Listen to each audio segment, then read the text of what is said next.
Référendum constitutionnel de décembre 2005 exactement, nous avons voté oui à cette constitution.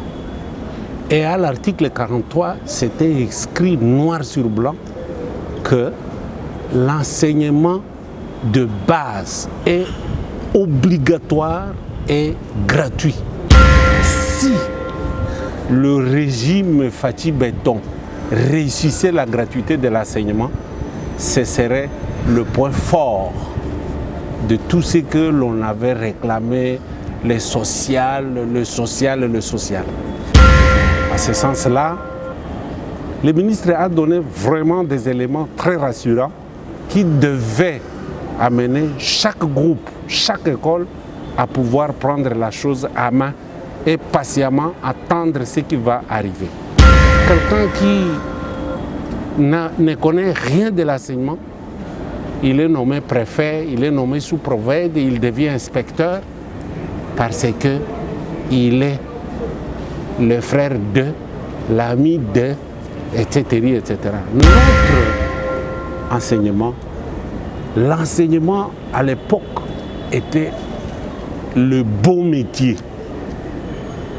Et celui qui y accédait, c'était le modèle au village. L'amélioration des conditions de l'enseignement doit se mesurer par rapport au panier des ménagères.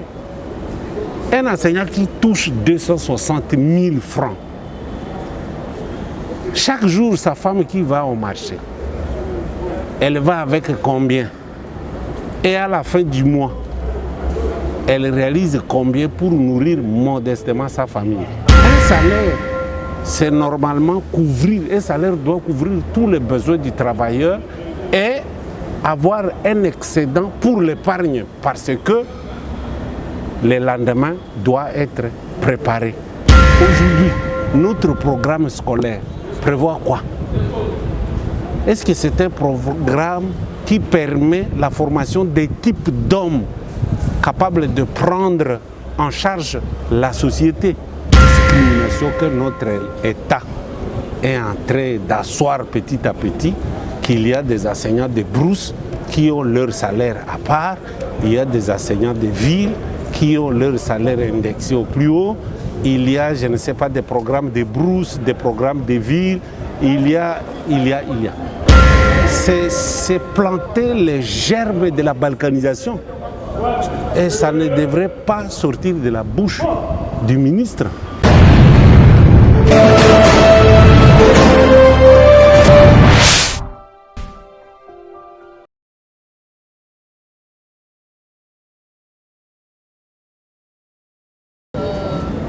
Vous êtes député national élu de l'Ituri. Aujourd'hui, vous voulez réagir après le passage hier du ministre de l'EPST.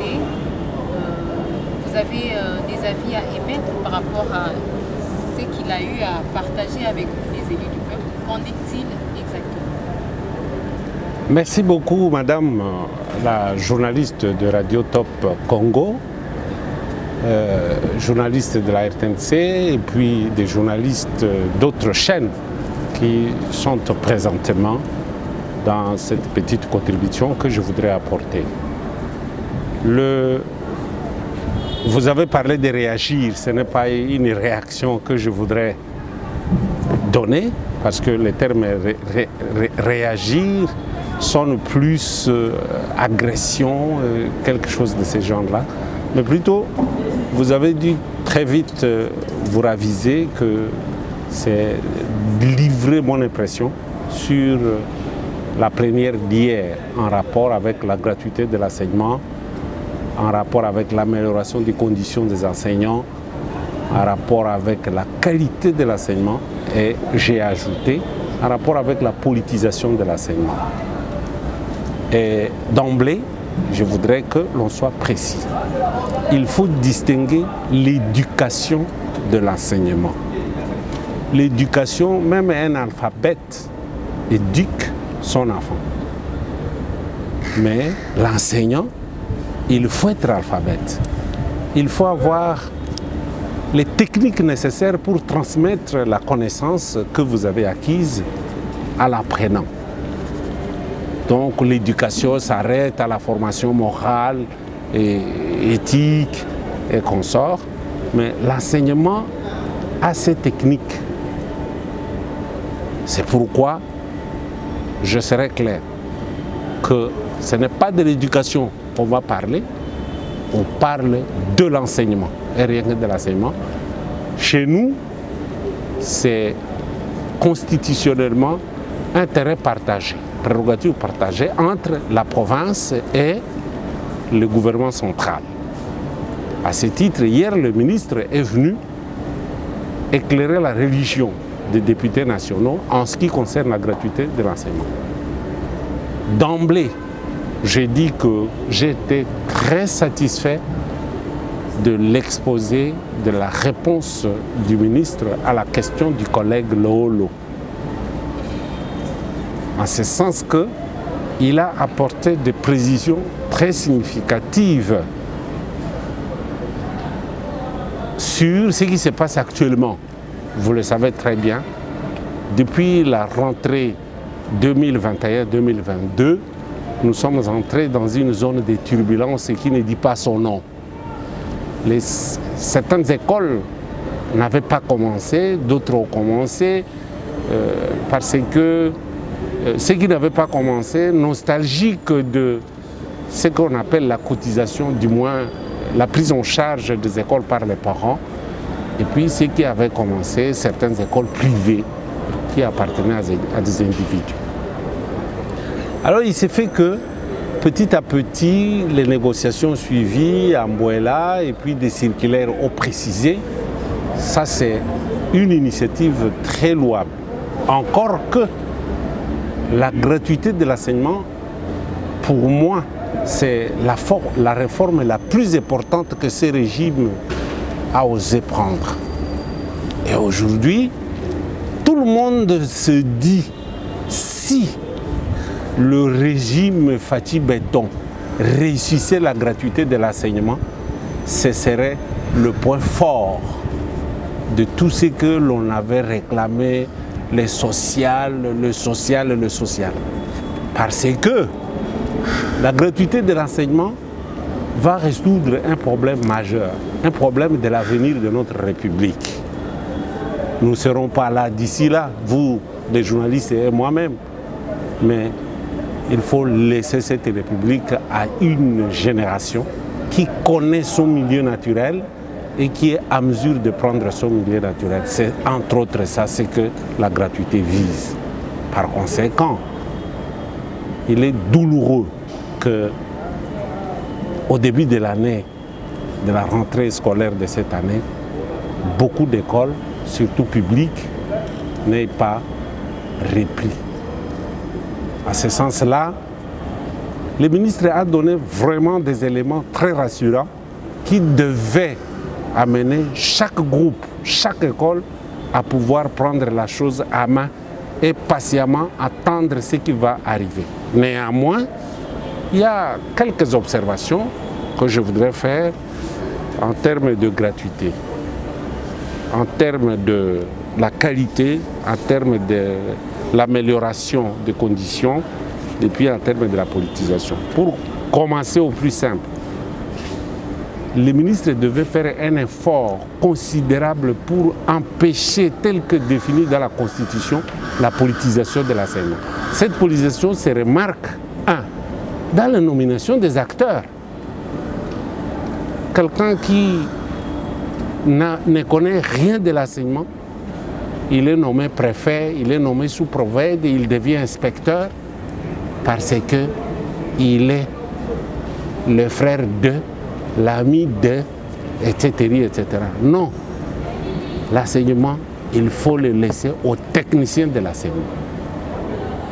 Deuxième illustration. Aujourd'hui, avec l'essaimage, il y a un pléthore terrible des institutions supérieures, techniques, pédagogiques, des universités, qui forment n'importe qui. Et par la suite, le premier marché, c'est l'enseignement. Et les gens se déversent sans compétence ni qualification d'enseignants dans ces domaines-là. Alors quel type d'homme ils vont former? C'est comme ça que certaines personnes nous amusent, hein. La rue nous amuse, qu'après avoir terminé ses études à l'UNIKIN, le gens arrivent juste à ce ruisseau qui est au bas de la colline inspirée. Ils oublient toute la science là, à l'UNIKIN, et quand ils traversent vers Rigini, ils deviennent n'importe qui. Voilà. C'est entre autres ça aussi les conséquences néfastes de n'avoir pas été un modèle. Notre enseignement, l'enseignement à l'époque était le beau métier. Et celui qui y accédait, c'était le modèle au village. D'ailleurs, les Kiswahili traduisent ça bien. Mwalimu. Préfixe mou en Kiswahili qui est l'homme. Mou, c'est le préfixe qui désigne l'homme. Elimu. Elimu, ça c'est l'esprit. C'est-à-dire l'homme de l'esprit, l'homme de meilleur esprit. Un mwalimu, c'est celui qui détient le meilleur esprit, qui peut transmettre ses meilleurs esprits aux autres. Mais aujourd'hui, est-ce qu'on peut, tout ce que nous voyons là, je suis enseignant, est-ce qu'on peut parler de mwalimu? Je laisse le débat au public. Donc, au niveau de la politisation, il fallait veiller sincèrement, avoir une réforme profonde pour que l'enseignement retrouve ses lettres de noblesse que nous connaissions dans les temps. Certains pays ont assis leur développement simplement sur l'enseignement. Et ce n'est pas n'importe qui accède à l'enseignement. Par exemple, la Corée du Sud. En Corée du Sud, pour être enseignant, vous passez des étapes, des tests, etc. Et c'est la catégorie de l'agent de l'État payé très très cher. Aux États-Unis, ce sont les chercheurs, tandis qu'en Corée, ce sont les enseignants. Alors, sur ce point-là, je voudrais faire observer au ministre d'accorder une attention particulière, d'éviter la politisation de l'enseignement conformément à la Constitution. Quant à l'amélioration des conditions de vie des enseignants, là aussi, le ministre a beau parler des chiffres, 47 millions, 47 000, 90 000, 200 000, 600 000, selon que c'est les salaires ou selon que c'est les frais de fonctionnement.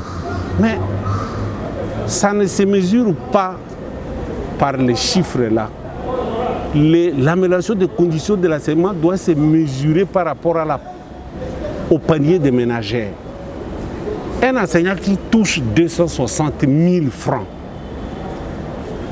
chaque jour, sa femme qui va au marché, elle va avec combien? Et à la fin du mois, elle réalise combien pour nourrir modestement sa famille?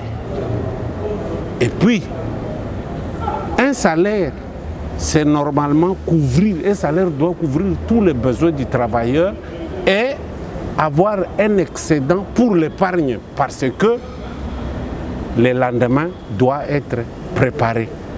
Ces 261 000 ou 62 000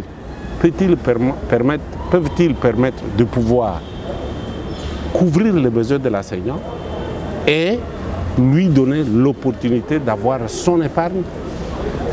Là, je laisse aussi la question pour que l'on sache répondre si réellement la condition ou les conditions de l'enseignant est améliorée.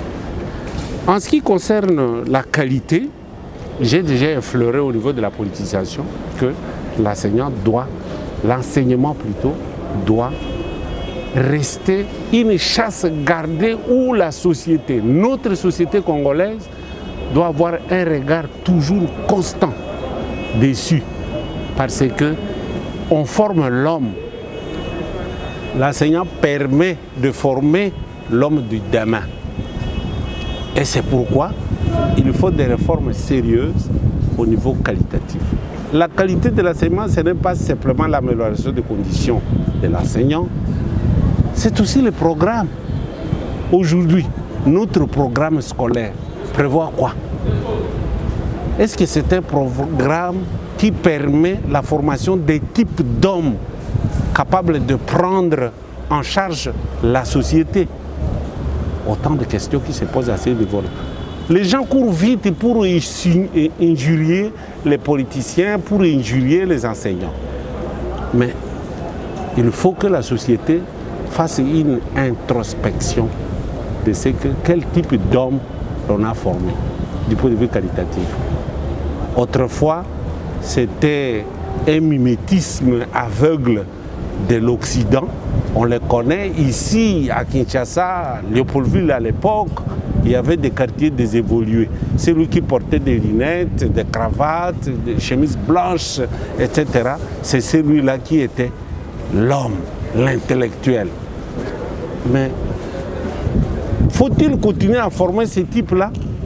Point d'interrogation. Ou bien, faut-il gonfler les gens avec les diplômes licenciés, docteurs, etc. Ou ramener nos programmes à ce que nous voulons maintenant et aussi projeter les programmes par rapport à nos réalités de demain. Voilà autant de questions.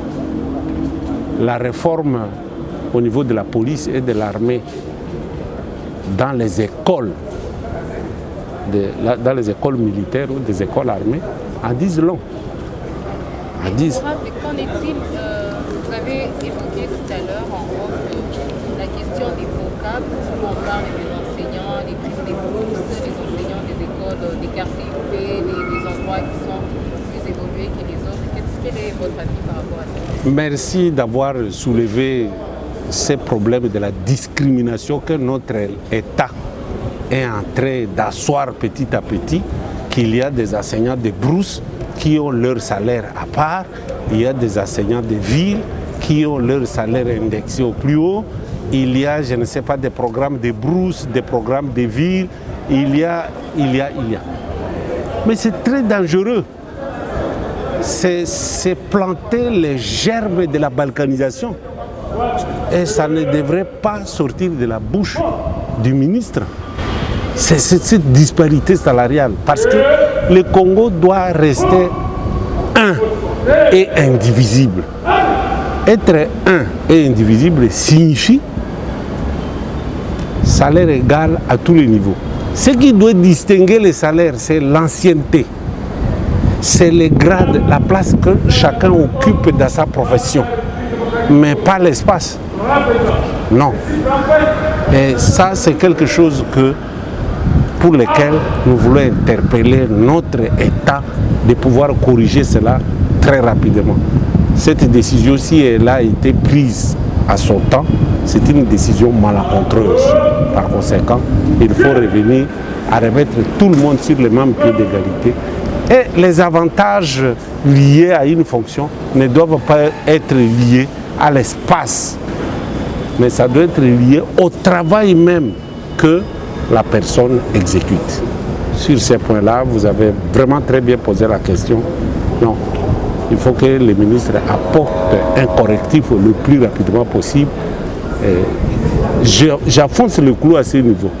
Aujourd'hui, dans mon territoire, c'est-à-dire la province éducationnelle Ituri 2, il y a les salaires est différent de la province éducationnelle Ituri 1 et la province éducationnelle Ituri 3. Ituri 1 est planté à Bunia, Ituri 2 à Aru, Ituri 3 à Mahagi. Dans 3 provinces éducationnelles, 3 salaires différents. Comment on peut comprendre cela? Et puis, la bancarisation. Vous savez, le Congo n'a pas encore un système bancaire qui couvre toute l'étendue de la République démocratique du Congo. Hier, heureusement, un collègue a soulevé ça, qu'il fallait créer des banques mobiles.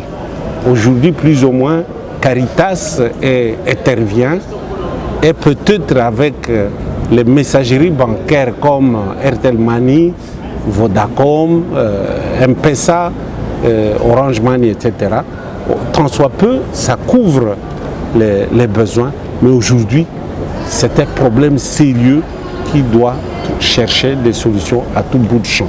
Sinon, l'enseignant doit quitter des kilomètres et des kilomètres pour aller prendre son salaire. Entre-temps, il sacrifie les élèves dans sa classe et ça impacte sur l'accomplissement du programme, les prévisions de matière. En fin de compte, l'année scolaire est hypothéquée. Voilà ce que je peux dire à ce stage. Tout de suite, je veux vous dire que j'encourage le ministre dans ce qu'il a appelé la désactivation de certaines écoles. Si l'on trouve que c'est une école fictive, on ne peut que les désactiver. On doit chercher, on doit prouver que réellement c'est une école fictive. Si on sait que c'est un personnel enseignant fictif, il faut désactiver. J'encourage le ministre dans ce sens-là, mais il ne faut pas que ce soit avec partialité. Il faut qu'un travail de fond, soit fait pour que cette politique de remettre de l'ordre dans l'enseignement soit effective. Voilà à ce stade ce que je peux dire. Oui. Monsieur le député, que diriez-vous par rapport à ce que les autres disent? La gratuité est venue aujourd'hui rajouter des problèmes au niveau de l'enseignement. On assiste aujourd'hui à de grèves par-ci par-là. On assiste aujourd'hui dans deux salles de classe vraiment pléthoriques. On dit que c'était une décision un peu à la va-vite. On devrait y aller mollo petit à petit jusqu'à atteindre les 8 premières années concernées par la gratuité. Votre point de vue par rapport à cela?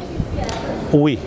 Là, je ne peux que nous condamner, nous tous, au référendum constitutionnel de décembre 2005 exactement. Nous avons voté oui à cette constitution. Et à l'article 43, c'était écrit noir sur blanc que l'enseignement de base est obligatoire et gratuit. C'est écrit comme ça. Mais nous tous, nous avions voté. Dès 2000, cette constitution a été promulguée le 18 février 2006. Plutôt, au lieu de condamner la gratuité, venir ajouter des bouillabaisse dans n'importe quoi, chacun devait, là où il se trouve, se poser la question. Qu'ai-je fait depuis février 2006 lors de la promulgation de cette loi fondamentale? C'est vite, c'est bien de jeter l'opprobre sur quelqu'un. Non, ça a été vite pris, ça a été vite pris. Non, remontons à la source. C'est depuis 2005, référendum constitutionnel. Et 2006, la promulgation. Qu'avons-nous fait? Vous, journalistes, qu'est-ce que vous avez fait? Moi, parlementaire, qu'est-ce que j'ai fait? Et puis, le sénateur et l'administration publique, qu'est-ce qu'il a fait? Tout le monde était, je ne sais pas, distrait, en train de dormir, on ne sait pourquoi. Mais nous pouvons plutôt féliciter le courage de Fathi Beton quand il a dit dans son discours du 24 janvier 2019 qu'il met advienne que pourra l'enseignement dans sa gratuité totale. Il a été courageux.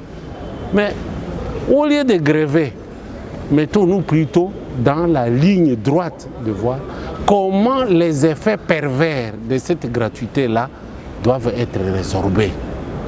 Au fait, il y a eu des initiatives timides, mais très magnifiques. Les 1000 écoles, c'est quelque chose que vous tous vous connaissez, messieurs les journalistes, n'est-ce pas? Les 1000 écoles que l'on devait construire chaque année sont allées où?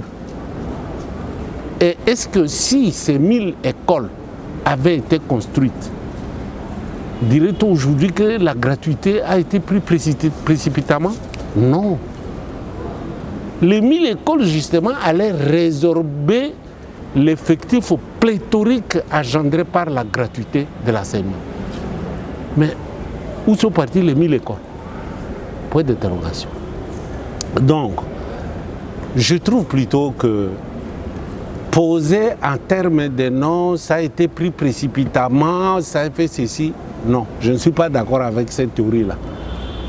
Nous savions que la démographie de la République démocratique du Congo était à progression, je peux même dire arithmétique et géométrique. Mais nous n'avons pas pris les dispositions nécessaires, que ce soit même ceux qui entrent aujourd'hui en grève. Qu'est-ce qu'ils pensent des autres enfants qui sont là sans étudier au XXIe siècle? Alors que voulez-vous que Tshisekedi fasse? Il a plutôt décrété, j'en suis fier et je suis très content, mais plutôt les effets pervers de la gratuité, tels que l'ajustement des frais de fonctionnement, la multiplication des nombres de personnels enseignants, la multiplication des structures des écoles pour accueillir les autres enfants abandonnés à leur triste sort. Ce sont ces choses-là sur lesquelles notre attention doit être attirée à une seule question. Que devons-nous faire maintenant devant les conséquences de la gratuité? Chacun doit apporter. Je suis content que certains particuliers ont pris leurs responsabilités à main. Mais ce qu'on devait leur reprocher, c'est l'aspect commercial de ce qu'il faut de l'enseignement. Mais en créant des écoles privées, agréées par l'État, contrôlées par l'inspection générale de l'enseignement, ils ont apporté une solution à ces problèmes-là. Du côté de l'État, il faut que l'État fasse son effort. L'État, c'est qui? L'État, c'est vous, l'État, c'est moi, l'État, c'est nous tous. Donc, il ne faut pas courir vite que la gratuité de l'enseignement a été une décision prise en précipitation. Non. La gratuité de l'enseignement a été fixée dans la Constitution depuis 2006. Et nous avons eu suffisamment de temps pour nous préparer. Il y a eu beaucoup de tentatives, mais l'homme congolais comme il est a plutôt préféré réfléchir autrement. Mais on ne doit pas saisir les côtés négatifs de la chose, soyons positifs. Merci. Merci, messieurs les journalistes, pour ce temps que vous m'avez accordé.